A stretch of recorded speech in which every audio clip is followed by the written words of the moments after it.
F.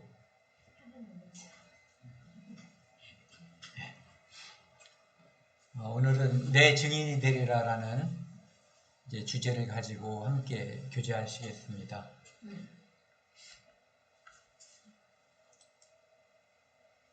오늘은 이제 사도행전을 주제 말씀으로 해서 함께 교제하는 시간입니다. 사도행전은 구약 성경 말고 신약 성경 5번째 책입니다. 그러니까 사복음서 다음에 나와 있는 사복음서가 예수님의 행적을, 그래서 창세 전부터 하나님께서 계획하신, 약속해 주신 구원을 성취하신 것이 사복음서라고 한다면은, 이제 사도행전은 주님께서 이루신 그 구원을 전하는 이야기, 그것이 이제 사도행전입니다. 그래서 그 역사서라는 이름을 가지고 있거든요. 그러니까 사도들이 어떻게 복음을 전했는가, 이거에 대해서 이제 쭉 이야기를 하고 있습니다. 사도행전에서 이제 가장 중심이 되는 주제 구절을 제가 골랐는데요. 이제 1장 8절 말씀입니다. 오직 성령이 너희에게 임하시면 너희가 권능을 받고 예루살렘과 온 유대와 사마리아와 땅끝까지 이르러 내 증인이 되리라. 예수님께서 직접 하신 말씀인데요. 이것이 사도행전의 가장 이제 핵심적인 주제 말씀이라고 생각이 됩니다. 사도행전의 이제 핵심적인 낱말, 키워드란 말 쓰잖아요. 그건 저는 증인이라고 뽑아봤어요.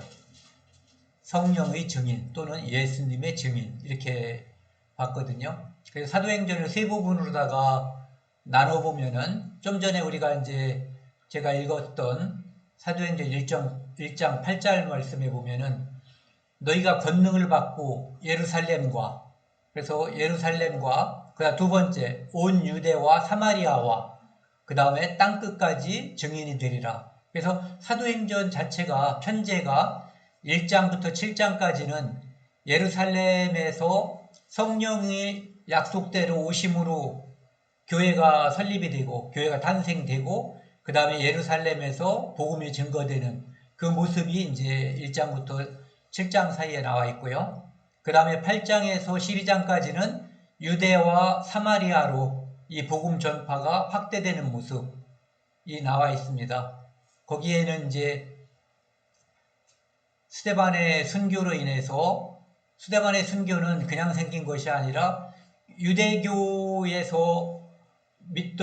믿던 유대인들이 예수 그리스도를 믿는 이제 기독교 신자들이 점점 늘어나니까 그 신자들을 핍박하는, 탄압하는 일이 벌어졌거든요. 그래서 첫 번째로 있었던 일이 스데반의 순교였고, 그 이후로 이제 그리스도인들을 핍박하는 일이 생겼거든요. 그래서 그 핍박을 피해서 그리스도인들이 이제 여러 곳으로 흩어진 거예요. 그래서 그 흩어짐과 맞물려서 이제 사마리아와 유대, 이 지역이 이제 점점 확산되면서 복음이 전해지는 거가 나와 있고요.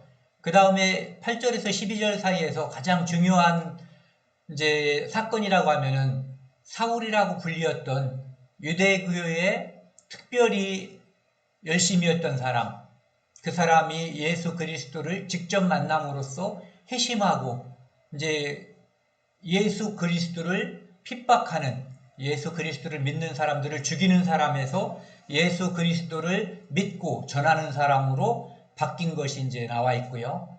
그 다음에 12장에 보면은 야고보가 순교하는 사건이 나옵니다. 그 다음에 13절부터 28절까지는 땅끝까지 복음이 전파되는 게 나오거든요. 그래서 좀 전에 이제 두 번째에서 나왔던 사울의 회심으로 인해서 그 사람의 이름이 이제 바울로 바뀌거든요.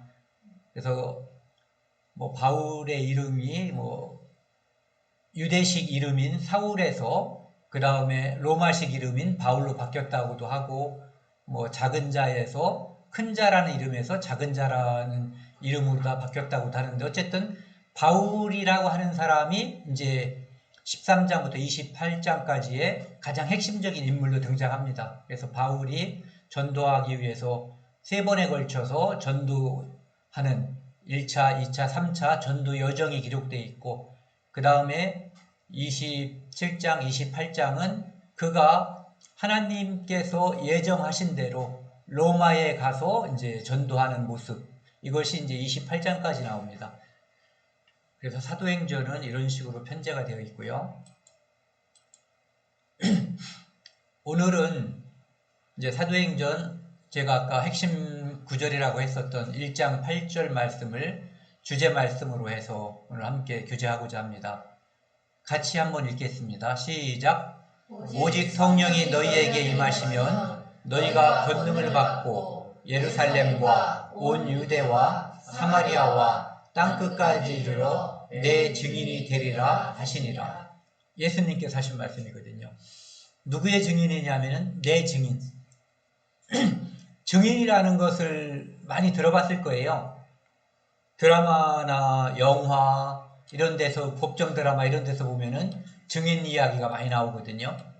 증인은 어떤 사건을 목격한 사람들이에요.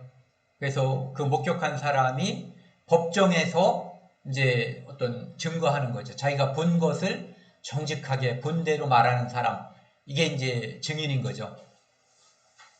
그런데 예수님께서 뭐라고 말씀하시냐면 오직 성령이 너희에게 임하시면 너희가 권능을 받고, 이 사람들이 권능을 받는 이유는 거기에 있는 거예요. 성령이 임하시면.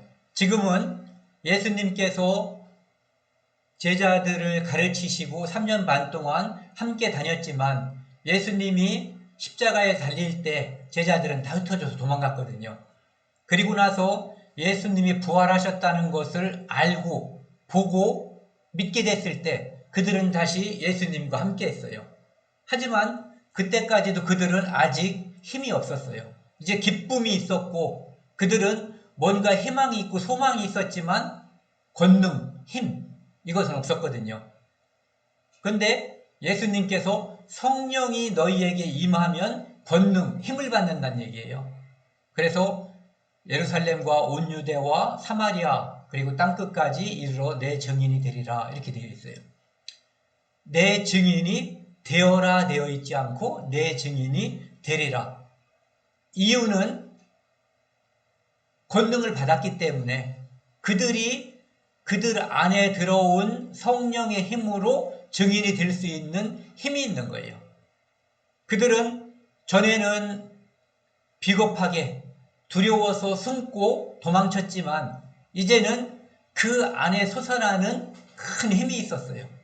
어떤 것도 두려워하지 않을 수 있는 그 담대함이 이 성령이 옴으로써, 예수님이 부활하고 다시 성령이 옴으로써 증인답게 살 수 있는 그런 힘이 주어진 거거든요. 그 바로 앞구절에 보면은요, 사도행전 1장 3절에서 5절 말씀은 예수님께서 이제 부활하시고 제자들과 만나서 승천하기 전에 그 제자들에게 하신 말씀이에요. 그가 고난 받으신 후에 또한 그들에게 확실한 많은 증거로 친히 살아계심을 나타내사, 예수님께서 죽으시고 부활하신 후에 제자들이 부활한 것 가지고 기뻐했지만 부활하신 후에 시편과 구약성경 전체를 통해서 내가 메시아라는 것, 죽었다가 다시 살아나야 된다는 것, 그리고 그 말씀대로 살아났다고 하는 것, 그것들을 다 풀어서 설명을 해주신 거예요. 그러면서 40일 동안 제자들과 함께 있었어요. 12제자뿐만 아니라 많은 이제 제자들과 함께 있었던 거죠. 40일 동안 그들에게 보이시며 하나님 나라의 일을 말씀하시니라. 그리고 4절, 사도와 함께 모이사 그들에게 분부하여 이르시되 예루살렘을 떠나지 말고 내게서 들은 바 아버지께서 약속하신 것을 기다리라. 예루살렘에 아버지께서 약속하신 것이 임한다는 거죠. 그러니까 예루살렘을 떠나지 말고 그곳에서 기다리면 성령이 오신다는 거예요. 그리고 그 성령에 의해서 권능을 받을 것이고 그것에 의해서 온 세상에 복음이 전해지게 된다, 이런 얘기죠. 그러면서 요한은 물로 세례를 베풀었으나 요한은 세례의 해계를 베풀었죠. 물로 요단강에서 너희는 몇 날이 못 되어 성령으로 세례를 받으리라 하셨느니라. 그래서 예수님께서 몇 날이라고 했지만 잠시 후 며칠 되지 않아서 지금 실제로 이제 열흘이죠. 오순절에 성령이 임했기 때문에 성령이 임하면 성령이 그들에게 물 붓듯이 부어질 것, 햇빛이 쪼이는 것처럼 그들에게 쪼여질 것, 이것을 이제 예수님께서 약속을 해주신 거죠.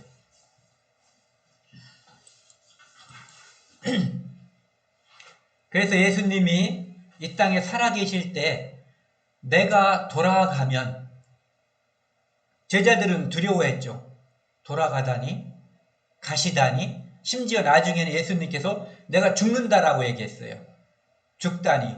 그럼 지금까지 예수님을 우리가 따라다닌 3년 반이라고 하는 세월이 아무런 소용이 없는 허무하게 끝나는 것이 아닌가라는 생각을 하게 된 거예요. 요한복음 14장 26절 보시면요. 보혜사 곧 내 아버지께서 내 이름으로 보내실 성령. 여기 보시면은 내 아버지께서 내 이름으로 보내실 성령, 내 이름으로 보낸다는 얘기예요. 예수라고 하는 이름이 뭐냐 하면은 자기 백성을 구원할 자. 이게 예수라는 이름이거든요. 그러니까 성령이 예수 그리스도의 이름으로 온다는 얘기예요. 그러니까 성령의 역할도 역시 예수 그리스도가 이 땅에 오셨던 역할과 밀접한 관련이 있다는 얘기죠. 그가 너희에게 모든 것을 가르치고, 그래서 성령의 역할은 첫 번째, 가르치는 역할이에요. 두 번째, 내가 너희에게 말한 모든 것을 생각나게 하리라. 그러니까 성령이 오시면 성령이 우리에게 하나님 말씀을 가르치시고 또한 예수님께서 하신 말씀을 생각나게 하는 거거든요. 그래서 우리에게 성령이 왔기 때문에 우리가 성경을 통해서 누군가가 사람이 나에게 가르치지 않아도 우리가 이 성경을 읽는 동안에 가르침을 받는 거거든요. 그리고 이 성경을 읽음으로써 예수님께서 이 땅에 오셔서 하신 말씀을 그 뜻이 무엇인지 우리 마음속에 머릿속에 생각나게 하는 거죠. 그 다음에 16장 13절에 보시면은요. 그러나 진리의 성령이 오시면 이 성령은 진리의 성령인 거예요. 그가 너희를 모든 진리 가운데로 인도하시리니 그가 스스로 말하지 않고 오직 들은 것을 말하며 장래일을 너희에게 알리시리라. 앞에 것들하고 중복되는 느낌이 있지만 또한 성령은 장래일을 너희에게 알리시리라. 장래에 어떤 일이 있을 것인지 우리가 이 땅에서 살지만 하늘나라에 대한 소망을 끝까지 잡고 견딜 수 있는 것이 바로 우리 안에 성령이 왔고 그 성령이 그분이 계셨던 곳의 소식을 우리에게 계속해서 알게 해주시고 다시 생각나게 해주시고 가르쳐 주시고 하기 때문이거든요. 요즘 코로나로 인해서 백신 이야기가 계속해서 뉴스에 많이 나오는데요. 백신을 맞으면 이 백신의 효과가 어떤 것들은 평생 가는 게 있어요. 한번 예방주사를 맞음으로써. 그런데 어떤 예방주사는 오래 시간이 경과하면 우리 몸에 있던 항체들이 다 소멸해버려요. 그래서 다 소멸하기 전에 또는 소멸했다고 해도 우리 몸에 이제 기억세포라고 하는 게 있거든요. 메모리셀이라고 하는 거. 그게 있어서 다시 또 한 번 항체를 넣어주면은 부스터라고 그래요. 부스터가 뭐냐면은 원래 넣어준 양은 조금인데 예전에 기억하고 있는 그 세포가 있기 때문에 기억세포, 메모리셀에서 지금 넣어준 그 항원을 기억하고 있어요. 옛날 것을 기억하고 있다. 이게 들어가면은 폭발적으로 항체를 많이 만드는 거거든요. 그래서 마치 이 성령께서는 메모리셀처럼 우리 안에서 있다가 우리가 성경 말씀을 들을 때마다 하나님께서 우리에게 주시고자 하는 예수님께서 우리에게 알려주시고자 하는 그 모든 것들을 많이 그리고 심지어는 아직 일어나지 않은 미래의 일까지도 알려주시는 그러한 역할을 하는 거죠. 그래서 이러한 성령이 너희에게 올 것을 내가 보내줄 것을 예수님께서 살아계실 때 말씀하셨고 이제 제자들을 떠나면서 말씀하시는 거거든요. 이 성령이 오신다. 그러면 너희가 권능을 받을 것이고 내가 아까 이야기한 그 일을 하게 될 것이다 이런 얘기죠. 그래서 오순절이 되니까 이제 드디어 성령이 오신 거예요.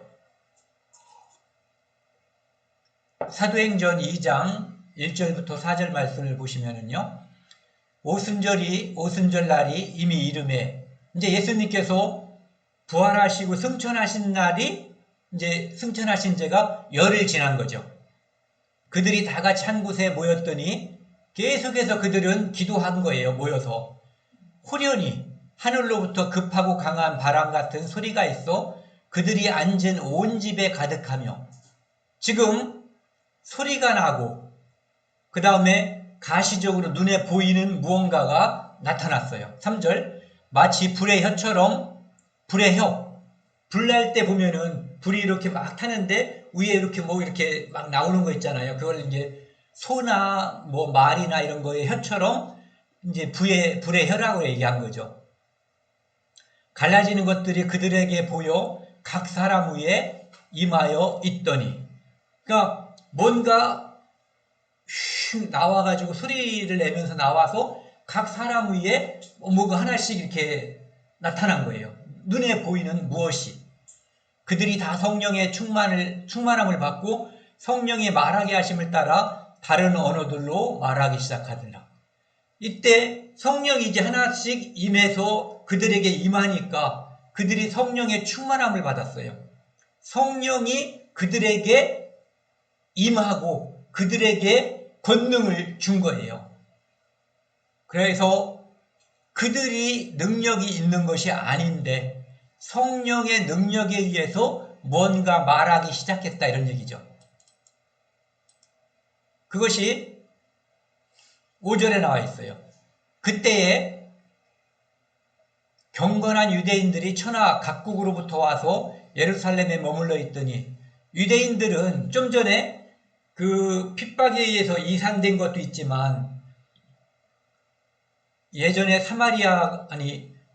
북쪽 이스라엘이 망했을 때 그 다음에 유다가 BC 586년에 망했을 때 그 땅에 살던 유대인들이 다른 나라로 아수르로 그 다음에 바벨론으로 잡혀갔고 그 후에 그곳에서 오랫동안 살면서 어떤 사람들은 예루살렘으로 즉 유대 땅으로 돌아왔지만 고레스 칙령 이후에 돌아온 사람들도 있지만 돌아오지 않고 각지에 흩어져 사는 사람들이 많이 있었거든요.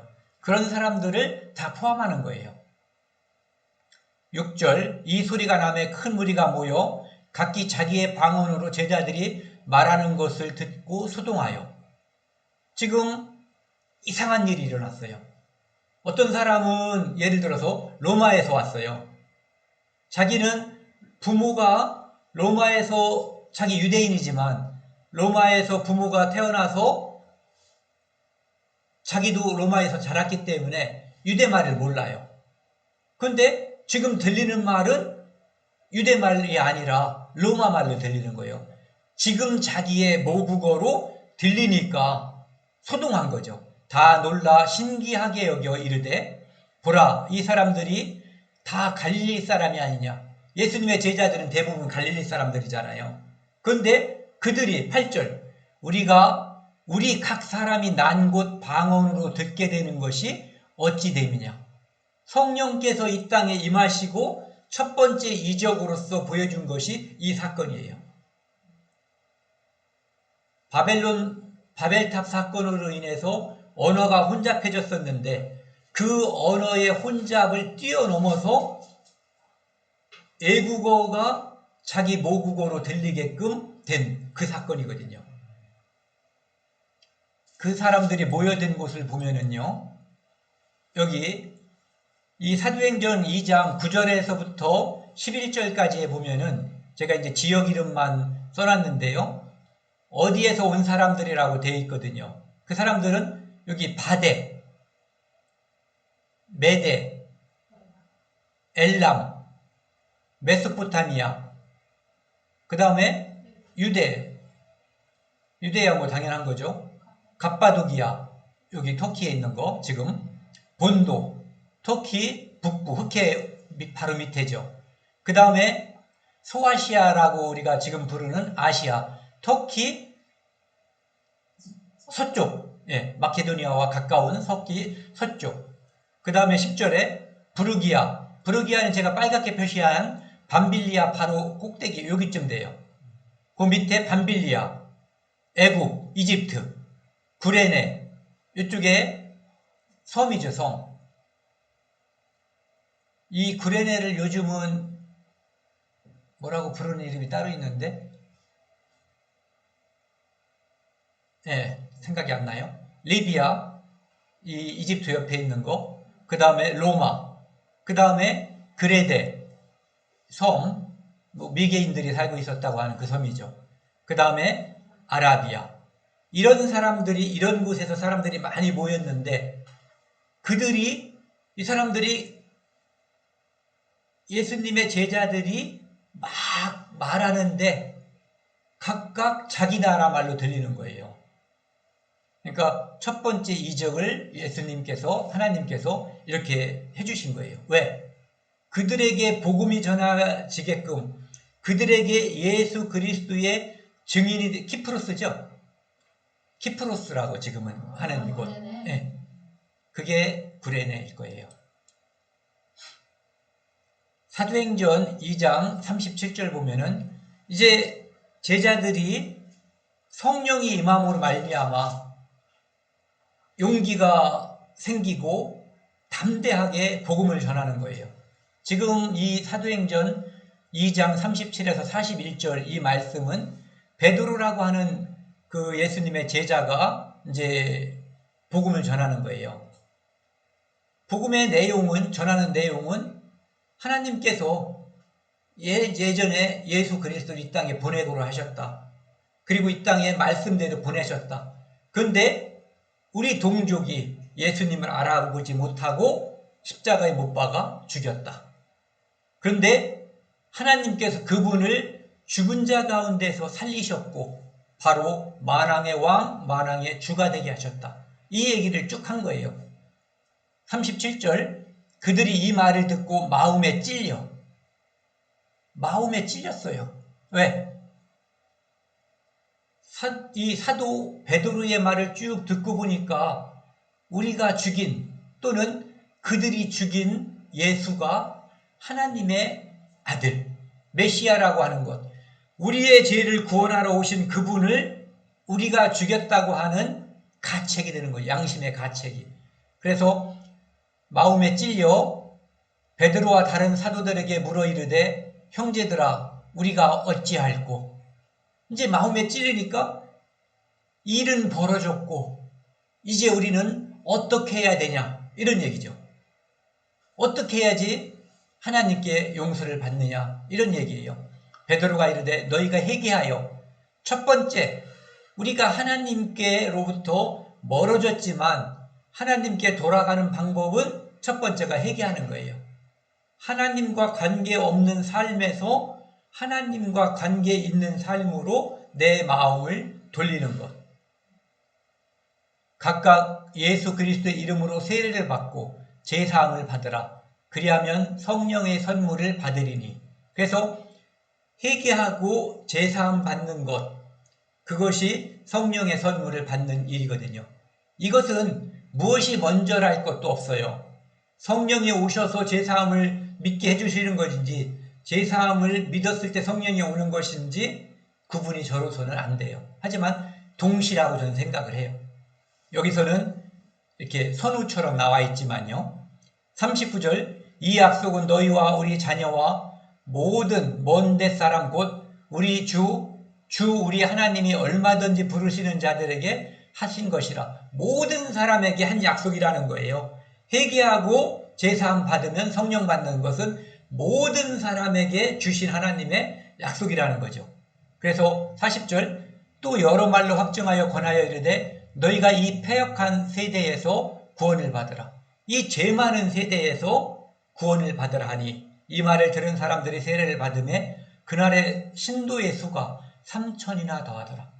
베드로가 한 번 군중들 앞에서 이스라엘 사람들 앞에서 이 예수 그리스도에 대해서 증거하니까 한 번에 3,000명이 이제 구원을 받는 일이 생긴 거예요. 그러니까 성령의 역할, 성령의 권능, 그것은 마치 다이너마이트가 팡 터져나가는 것처럼 그렇게 강력한 힘이 있었다는 거죠. 그리고 사도행전 7장 54절에서 60절에 보면은 이제 스데반이라고 하는 집사가 자기에게 이루어진 복음, 예수 그리스도를 통해서 얻은 그 구원을 유대인들에게 전하는 거예요. 담대하게. 그 모든 것을 증거하니까 그 사람들이 듣고, 베드로가 증거한 것과 결국은 끝의 내용은 똑같아요. 하나님께서 보내주신 하나님의 아들을 너희가 죽였다. 그들이 이 말을 듣고 마음에 찔려, 마음에 양심의 가책이 든 건지 아니면 분한 마음이 들었는지 어쨌든 양심의 마음에 찔렸어요. 근데 이 양심에 찔렸지만 반응은 다르게 나타났어요. 좀 전에 사람들은 마음에 찔렸고 회개하고 구원을 받았잖아요. 근데 이 사람들은 그를 향하여, 스데반을 향하여 이를 갈았어요. 뿌득뿌득 가른 거죠. 죽이고 싶은 마음이 생겨버린 거예요. 스데반의 성령이 충만하여 하늘을 우러러 주목하여 하나님의 영광과 예수께서 하나님 우편에 계신 것을 보고 말하되, 보라, 하늘이 열리고 인자가 하나님 우편에 서신 것을 보노라 한데, 인자, 즉 예수님이 지금 하나님 우편에서 나를 바라보고 있다. 이것을 증거한 거예요. 그러니까 그들은 예수님이 하나님의 아들이라는 것을 믿지 않았기 때문에, 메시아라는 걸 믿지 않았기 때문에 예수를 죽였거든요. 그런데 스데반이 증거하는 지금 그 내용이 그분이 하나님의 아들이라고 또 증거하는 거예요. 인자 하나님 우편에 계시다고. 그러니까 57절, 그들이 큰 소리를 지르며 귀를 막고 일제히 그에게 달려들어 더 이상 말하는 거 듣고 싶지 않다고 귀를 틀어막고 막 달려드는 거예요. 왜? 죽이려고. 성 밖으로 내치고 잡아서 성 밖으로 집어 던지고 돌로 때리고 증인들이 옷을 벗어 사울이라 하는 청년의 발 앞에 두니라. 그래서 이 사람들이 죽이는 것이 합당하다라고 해서 사울이라고 하는 증인, 이 사울이 뭐 재판할 수 있는 권한도 가지고 있는 사람이었다라고 하더라고요. 그래서 그에게 옷을 벗어놓고 우리가 다 이 일에 똑같은 증인이라는 거죠. 그들이 돌로 스데반을 치니 스데반이 부르짖어 이르되, 주 예수여 내 영혼을 받으시옵소서. 예수 그리스도를 믿는 증인, 그 중에서 첫 번째 순교자예요. 순교자라는 말은 예수 그리스도를 믿음으로 그의 목격자로서 그를 따라서 죽은 거거든요. 첫 번째 순교자가 지금 나온 거예요. 내 영혼을 받으시옵소서. 무릎을 꿇고 크게 불러 이르되, 주여 이 죄를 그들에게 돌리지 마옵소서. 이 말을 하고 자니라. 육체가 죽은 거죠. 하지만 육체가 죽었지만 그의 영혼은, 그는, 스데반은 하늘나라, 하나님 나라에 좀 전에 있었던 그분, 인자가 하나님 우편에 서서 계신 그분이, 원래 그분은 늘 그 자리에 앉아 계신 분이에요. 하나님 우편에 앉아 계시다가 저리로서 산 자와 죽은 자를 심판하러 오신다는 그분이거든요. 그런데 그분이 일어서신 것은 스데반의 그 마지막, 스데반의 그 증거, 스데반의 순교, 이것을 응원하기 위해서 예수님께서 일어나신 거예요. 그래서 첫 번째 순교자가 나온 거예요. 순교라고 하는 것은 결국은 증거한다는 얘기거든요. 죽음으로써 증거하는 거예요. 그래서 제가 이것을 간단하게 한번 정리를 해봤는데요. 이 성경에 나와 있는 여러 사람들이 첫 번째, 예수님께서 임명하신 12제자가 있는데 그 12제자 중에서 한 사람은 예수님을 배반하고 죽어버렸죠. 예수님이 십자가에 달리는 것을 보고 자책해서 죽어버렸어요.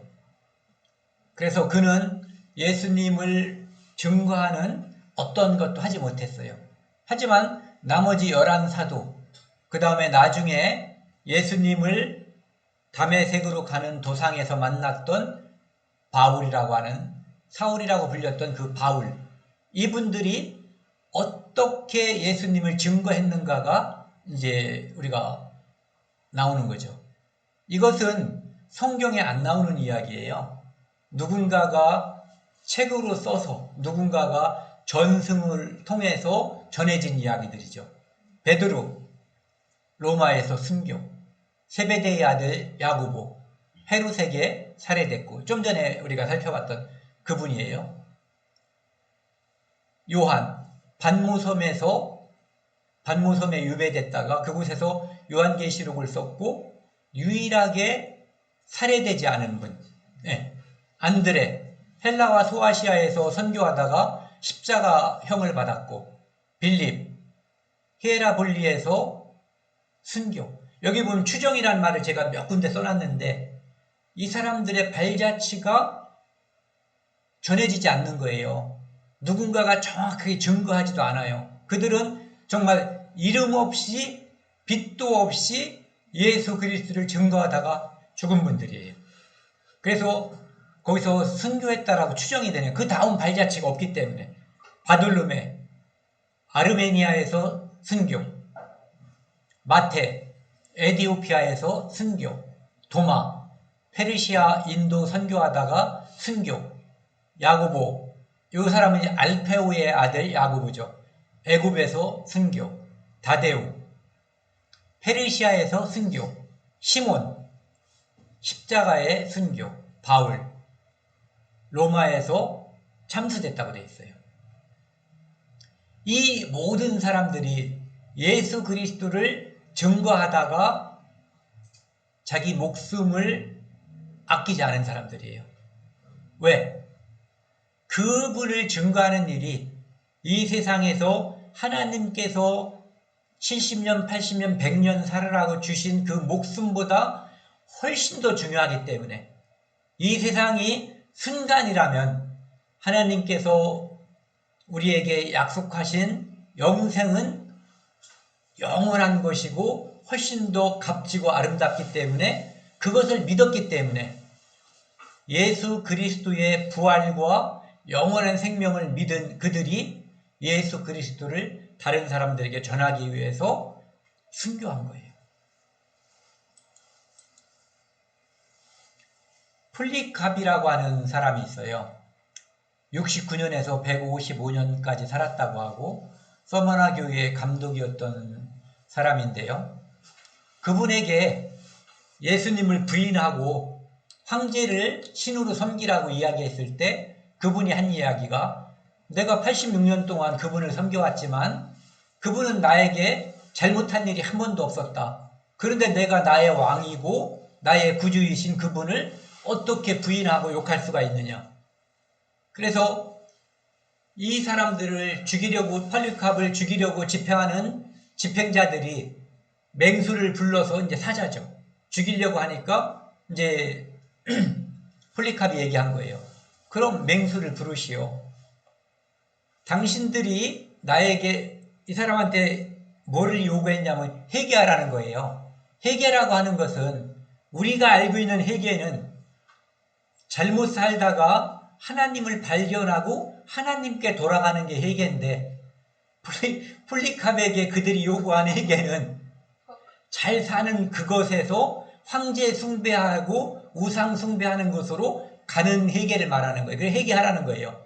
그래서 우리는 악한 것을 받아들이기 위해 선한 것을 버리는 회개하는 일을, 그런 일에 익숙하지 못합니다. 못한다는 얘기죠.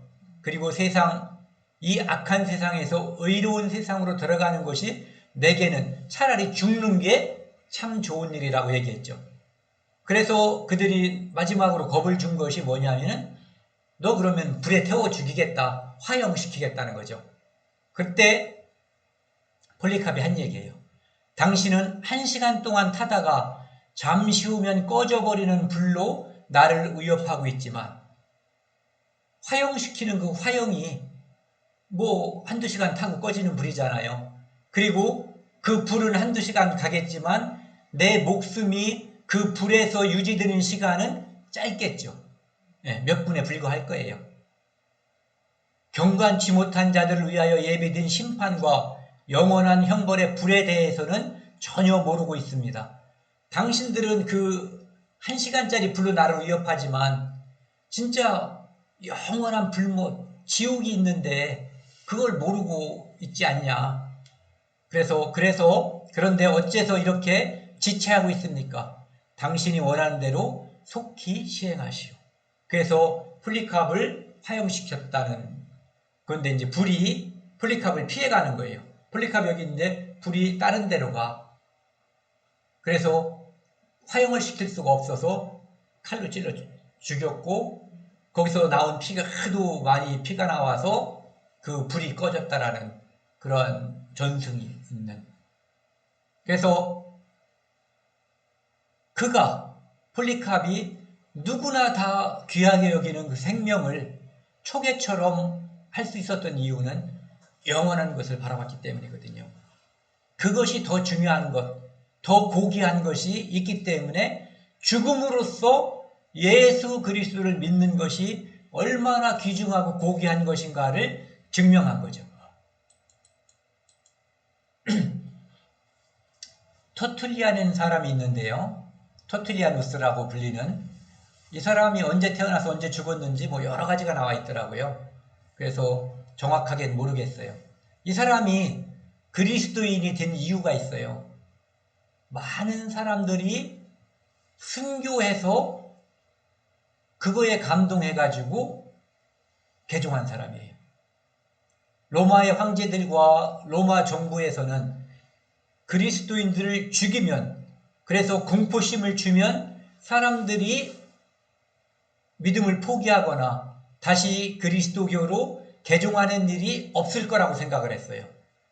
그래서 공개적으로 사자의 밥도 만들어 보고 화형도 시켜보고 물에다가 집어넣기도 하고 죽였는데, 그것을 바라본 사람들이 그 죽음에 대한 공포 앞에서 보여준 그리스도인들이 죽음을 초월한 신앙 앞에서 그들이 감복을 받은 사람들이 너무나 많은 거예요. 그래서 오히려 그들이 공개적으로 처형하는 그 순교 때문에 그리스도인들이 되는 사람들이 많았다고 그래요. 그래서 순교자의 피는 교회의 씨앗이란 말을 이 터툴리안이 했다고 그래요. 그리고 불합리하기 때문에 나는 믿는다. 믿으면 죽는데, 믿으면 죽는데 그 죽음을 버리고 생명을 버리고 죽음을 택하는 사람들, 그것을 보면서 저럴 수가 있는가? 그것이 사람들로 하여금 예수 그리스도에 대해서, 영생에 대해서 생각하게 한 거죠. 그리고 박해. 어떤 사람이 잘못을 했으면 법정에서 재판을 하고 법에 따라 심판을 하면 되는데, 이 박해는 무더기로다가 그들을 그냥 학살해버린 거거든요. 그것은 재판을 할 수가 없는 상황이었다는 거죠. 그들이 무죄라는 것을 변증한다는 얘기예요. 증인이라고 하는 것은 목격자고 순교자, 이 순자가 무슨 순자냐면은 따라 죽을 순자예요. 가르침에 따라 죽은 사람. 예수 그리스도의 가르침에 예수 그리스도처럼 그것을 전하기 위해서 죽은 사람들, 목격자, 순교자. 이 영어로다가 이 순교자라는 의미가 그 마터라고 하는 의미의 증인이라는 뜻도 포함되어 있다고 하더라고요. 그래서 이 순교자라고 하는 것은 예수 그리스도의 증인들. 그래서 수많은 사람들이 예루살렘에서 시작해서 유대와 사마리아와 땅끝으로 수많은 사람들이 자기 목숨, 피를 흘려가면서 예수 그리스도를 증거했어요. 제가 살펴보고 싶은 사람이 마틴 루터예요. 마틴 루터는 1517년 그 교회당, 그러니까 성당 앞에다가 10월 31일 날 95개 조의 어떤 논제, 반박문을 이제 붙여놨어요. 그 반박문에는 많은 내용이 있지만 그것은 결국은 캐톨릭 교회가 지금 잘못되고 있다. 면죄부를 팔아서 사람들이 구원받을 수 있다라고 하는 것은 거짓말이다. 그리고 그 루터가 주장했었던 이야기 중에 하나가 교황은 적그리스도다. 교황이 그리스도와 반대되는 그리스도의 적이란 얘기예요. 사탄이란 얘기죠. 루터가 주장했었던 이야기, 그가 증언했었던 이야기 중에 이제 살펴보면은 오직 믿음으로, 구원이라고 하는 것은 면죄부를 산다든지 뭐 이런 것으로 오는 것이 아니라 오직 믿음에 의해서만 온다 이거죠. 그 다음에 교회 안에서의 권위라고 하는 것, 성경을 해석하고 증명하는 데 있어서 최종 권위는 교황이나 교회가 아니라 오직 성경이란 얘기예요. 그리고 이 성경은 모든 사람이 읽을 수 있다. 그것은 예전에는 모든 사람이 읽을 수 없었죠. 예. 그리고 구원이라고 하는 것은 오직 은혜로 받는다. 공로 없이 무언가를 바치고 무언가를 함으로써 받는 게 아니라 오직 은혜로 받는다. 그 다음에 하나님과 사람 사이의 중보는 오직 예수 그리스도 한 분이다. 마리아는 중보가 될 수 없다. 그 다음에 오직 영광은 교황과 성자들, 천주교에는 세인트란 말을 쓰죠. 성자들, 그들이 아닌 오직 하나님께서만 영광을 받으셔야 된다. 이렇게 주장을 했었던 거죠. 이 루터가 죽기 전에 몸이 굉장히 많이 쇠약했어요. 죽기 전에. 그때 계속해서 루터가 기도를 하고 그러면서 이제 하나님께 들어갔거든요. 하나님께 가셨는데 이 기도문 중에서 제 마음에 드는 게 이제 이 부분이에요. 오 하늘에 계신 아버지여, 루터의 기도한 것을 누가 이제 적어놓은 것 같아요.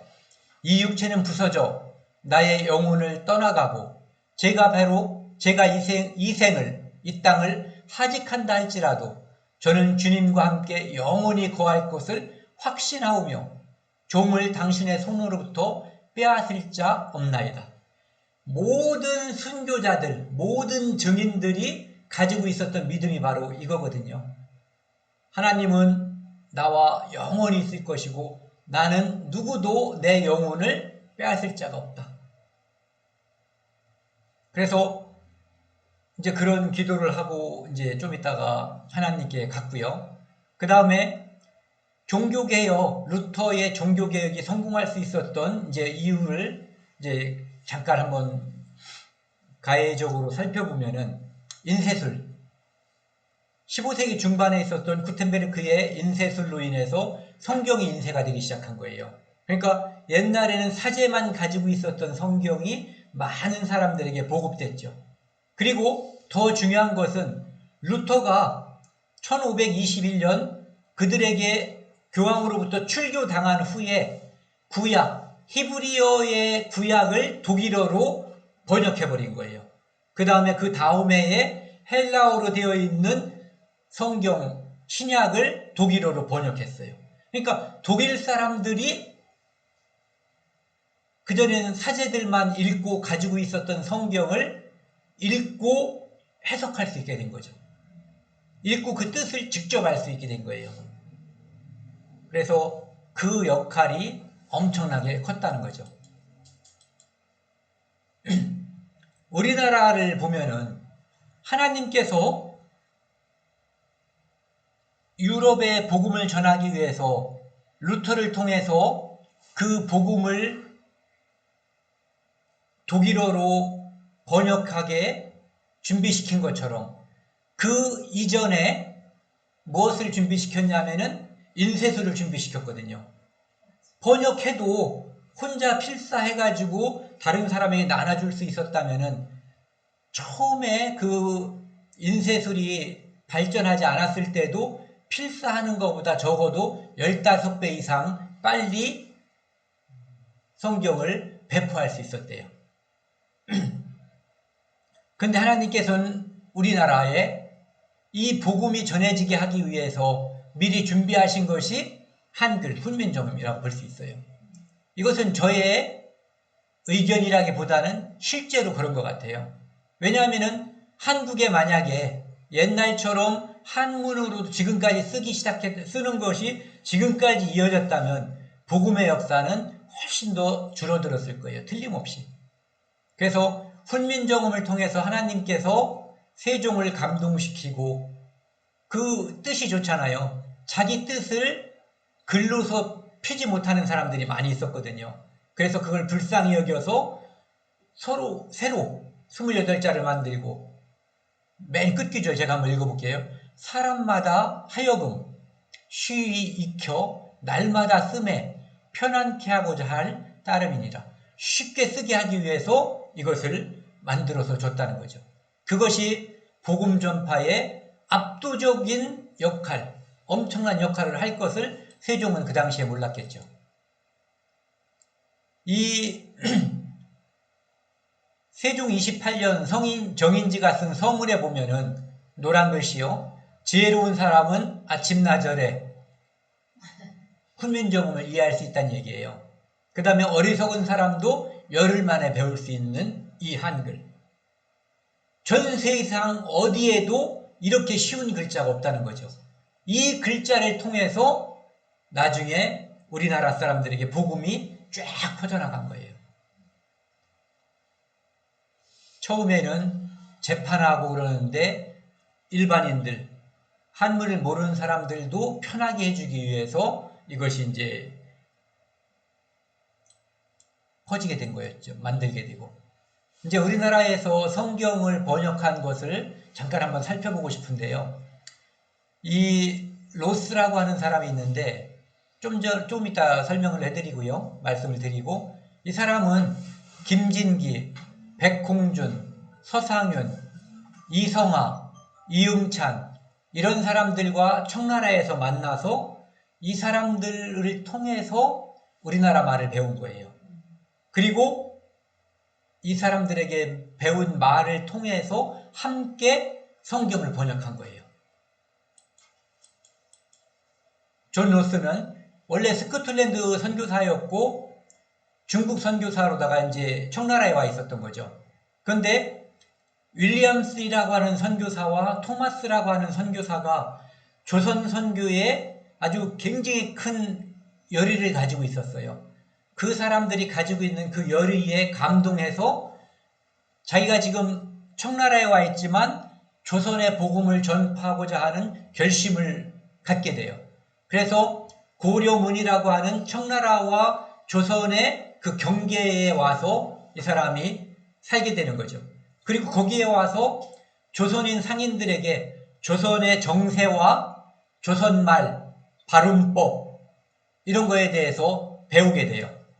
그리고 한글 성경을 번역할 계획을 세우고 의주에서 고려인삼을 팔던 상인인 이응찬 이런 사람들과 만나서 이제 한글을 배우고 봉천 더 가까운 데로 와서 한국어를 공부하죠. 우리가 지금 한국말, 우리말 이거 성경에 띄어쓰기가 되어 있잖아요. 옛날 글씨를 보면 띄어쓰기가 없어요. 세로로 써 있고. 띄어쓰기를 처음 시도한 사람이 로스래요. 저 이번에 처음 알았어요. 한글 가로 띄어쓰기를 시도한 사람. 이 사람이 아까 말한 그들의 도움을 받아서 누가복음을 1882년에 번역했고 1887년에 신약성경을 번역했어요. 완성시킨 거죠. 그래서 훗날 누군가가 이렇게 말했어요. 하나님께서 드디어 조선말로 말씀하시기 시작했다. 하나님은 전 세계 사람들에게 역사하시지만 성경이 우리나라 말로 번역되기 이전에는 하나님께서 조선 사람들에게 직접적으로 특별 계시로 역사할 수가 없었죠. 드디어 하나님께서 조선을 특별히 사랑하시고 조선에 역사하시기 시작한 거예요. 이수정이라는 사람이 있는데 이 사람은 1882년 이무군란 때 명성황후의 목숨을 구한 공을 인정받아서 고종이 수신사로다가 이제 일본에 가는 거기에 비공식 수행원으로 같이 파견을 시킨 사람이에요. 이 사람이 거기 가서 한국을, 그러니까 조선이죠. 조선을 개화시키고 싶었어요. 선진 문명을 받아들여서. 그런데 거기 가가지고 친구인 안종수가 일본에 가 있었는데 그 사람이 누군가를 소개시켜줬어요. 일본의 농학자이면서 기독교 신자인 치다 박사를 소개시켜준 거예요. 그래서 그곳에서 무슨 얘기를 듣냐면, 치다가 무슨 얘기를 하냐면은, 공자는 호롱불과 같아서 방을 비추는 불이지만 예수 그리스도는 태양과 같아서 온 세상을 비춘다. 원래 이 이수정은 자기가 어떤 경우에도 공자를 따르는 그 믿음을 변치 않겠다라고 맹세했던 사람이에요. 그런데 이 치다와 만나고 나서 자기 인생의 목표를 바꿔버려요. 조선의 근대화 또는 공맹을 섬기는 그것에서 조국의 근대화, 아이고 잘못됐네요. 못합니다. 조국을 복음화시키는 것으로 자기 인생의 목표를 수정해버려요. 그리고 그곳에서 미국에 편지를 해가지고 한국의 조선에 선교사를 파송해달라고, 그가 쓴 편지의 일부예요. 혹시 미국의 선교단체가 이 부름에 응하지 않는다면 하나님은 다른 방법으로 전도자를 보내시겠지만 미국의 선교사들은 화가 있을 것이다. 누가 한 얘기 같죠? 에스더한테. 그리고 조선에 오기 전에 미국에서 왔었던 언더우드하고 아펜젤러가 이 이수정을 만나서 일본에서 교류를 해요. 그러면서 우리말을 거기서 배우게 되고, 그리고 이수정이 일본말로 된 마가복음을 우리말로 번역을 하고, 그때 1885년 5월 4일 부활절 날 언더우드와 아펜젤러가 성경을 들고 우리 땅에 들어오는데, 그때 갈고 들어온 성경이 바로 이 마가복음이에요. 이수정이 번역한. 그리고 전 세계에서 유례가 없는 일이 벌어졌는데, 어떤 선교사가 어떤 나라에 복음을 전파하러 가는데 그 나라에 자기들이 가서 그 나라의 말을 배우고 성경을 번역하기 전에 그 나라 말로 된 성경이 이미 존재하는 나라는 조선밖에 없었다는 거죠. 로스가 번역한 성경, 이수정이 번역한 성경이 이 언더우드와 아펜젤러가 들어오기 전에 이미 조선에 공급이 돼 있었다는 거예요.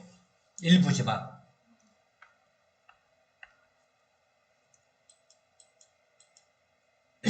바로 요 삭가 쓴 사람이 이수정이에요. 이 아펜젤러하고 그 다음에 언더우드에 대해서 이제 좀 이야기를 하고 싶은데요. 아펜젤러가 쓴 글이에요. 우리는 부활절 날 이곳에 도착했습니다. 부산을 통해서 다시 제물포를 통해서 4월 5일 날 들어온 거거든요. 오늘 사망의 권세의 빗장을 산산히 깨뜨리시고 부활하신 주님께서 이 백성을 얽어맨 결박을 끊으시고, 우리 백성들은 많은 결박이 있었겠죠. 미신도 있고 어떤 유교라고 하는 것도 있고 식민지의 결박이라는 것도 있고 많은 결박이 있었을 거예요. 그것을 끊으시고 그들을 하나님의 자녀가 누리는 자유와 빛으로 인도하여 주시기 기원합니다. 부활절날 오자마자 그가 했었던 기도예요.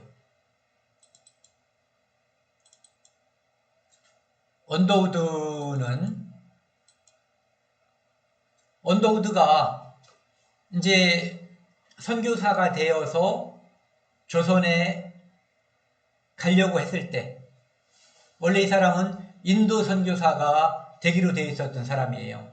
그런데 여러 가지 이유로 이제 조선의 마음이 꽂혀서 하나님께서 그 마음 속에 어떤 소리를 주신 것 같아요.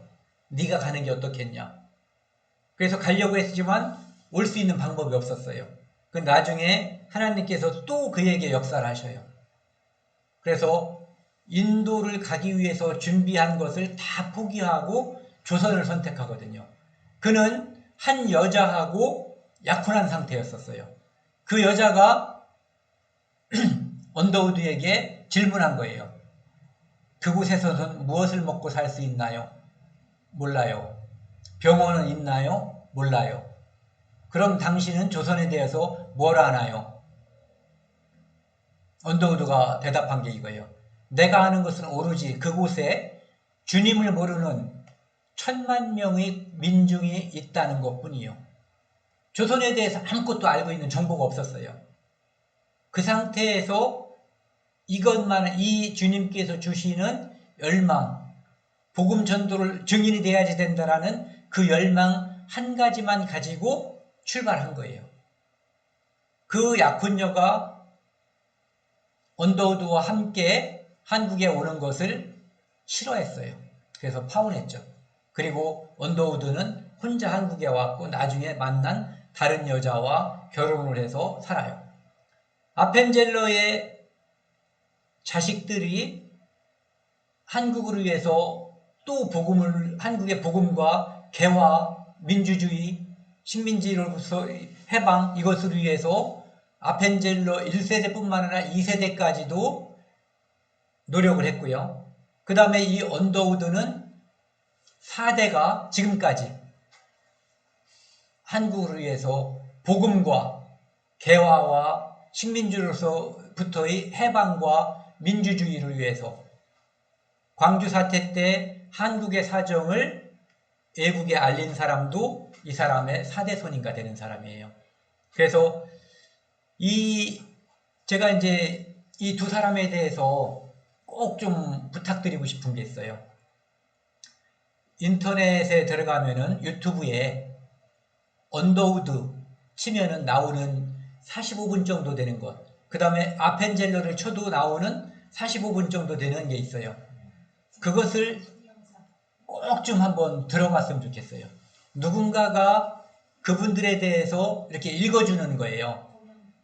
제가 그 언더우드에 대해서 읽어주는 그것을 쭉 들으면서 눈물이 수도 없이 나와서 참을 수가 없어서 울었어요. 하나님의 예수 그리스도의 증언자로서 조선을 사랑하기 때문에 하나님께서 주신 그 사명을 감당하기 위해서 그가 겪은 고난, 그리고 그 모든 고난 속에서 오로지 복음을 전하기 위해서 자기의 생명조차도 돌보지 않았던 이 사람들, 그러니까 진정한 예수 그리스도의 증인들이죠. 제가 여기서 1시간 동안 이야기한 것보다 그분들의 그 삶을 이렇게 읽어주는 그것을 들으면 훨씬 더 감동적이고, 그리고 우리가 어떻게 사는 것이 좋겠다는 마음이 들 것 같아요. 그래서 오늘 말씀 마지막으로 증인답게, 제가 지금 이제 사도 바울이라든지 스데반, 사도 바울, 터툴리안, 그 다음에 누구야? 루터, 존 로스, 이수정, 그리고 아펜젤러, 언더우드, 그리고 이제 우리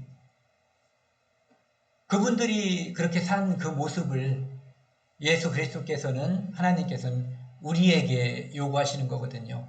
그래서 땅끝까지 증인이 되리라고 한 그것은 오늘날 우리에게도 똑같이 적용이 되고, 우리도 역시 그것을 수행하기 위해서 이 땅에서 하나님께서 우리에게 은혜를 베풀어 주셨고, 그것을 다른 사람에게 전해야 될 의무가 있는 사람이라는 것을 함께 생각하고 전하는 그런 시간이 됐으면 좋겠습니다. 오늘 여기까지 하겠습니다.